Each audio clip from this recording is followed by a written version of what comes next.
Controversy is brewing at one of the state's largest nonprofit organizations. Several women at the Michigan Municipal League insist their complaints of inappropriate and harassing behavior by the CEO have been ignored. So now they've gone to an attorney to formally alert the board that if changes aren't made, they may take legal action. Defender Kevin Dietz has the story, including the response from the board.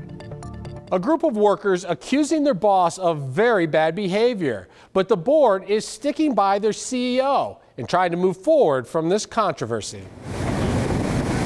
On a pretty day in September, hundreds of city and village leaders and their staffers were making their way to Mackinac Island, boating across the Straits of Mackinac, then taking a horse-drawn carriage to one of the country's most prestigious locales, the Grand Hotel.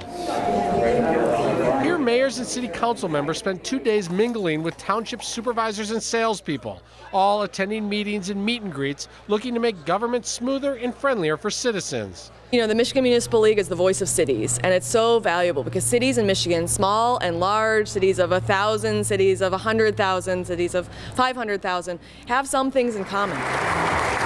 The main man at the convention is Daniel Gilmartin. He is the CEO of the Michigan Municipal League. I'm proud to say it recognizes one of the better state municipal leagues in the country, and this annual event is something that we do every year. We move around the state. And according to nonprofit tax filings, he clears between $250,000 and $350,000 a year.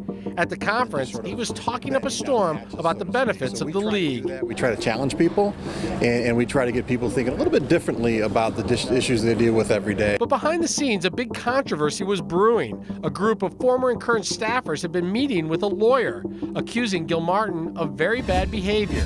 10 days after the conference is over, this letter from an attorney hits the desk of board members. It has multiple detailed graphic allegations, claims of sending crude emails, making rude comments, some of the staffers alleging harassing behavior. It's the kind of allegations that will have taxpayers wondering what's going on. Your tax dollars help support MML salaries and events. Ann Arbor citizens spent over $262,000 on the Michigan Municipal League in the last fiscal year. Sterling Heights nearly $50,000, and Flint just over $40,000. If you do want to make a donation, here's an opportunity for you. One of the people receiving the letter, Rosalind Bliss, the new board chairman. She sent us a written statement saying, in part, we responded immediately by hiring an outside investigator who is an attorney with extensive background on these issues. She interviewed more than 30 people, including current and past employees. Based upon her investigation, she concluded that claims of harassment, discrimination, and retaliation by Dan were unfounded. The Michigan Municipal League would not provide us with a copy of the investigation, and Mr. Gilmartin chose not to speak. His accusers stand by their statements, some now in a tough spot at work, as the board says it has full confidence in Gilmartin's leadership. The board considers this a closed non-issue, but this may not be the end of the controversy. The attorney representing the workers is still weighing his options, which could include a lawsuit. Kevin Dietz, Defenders.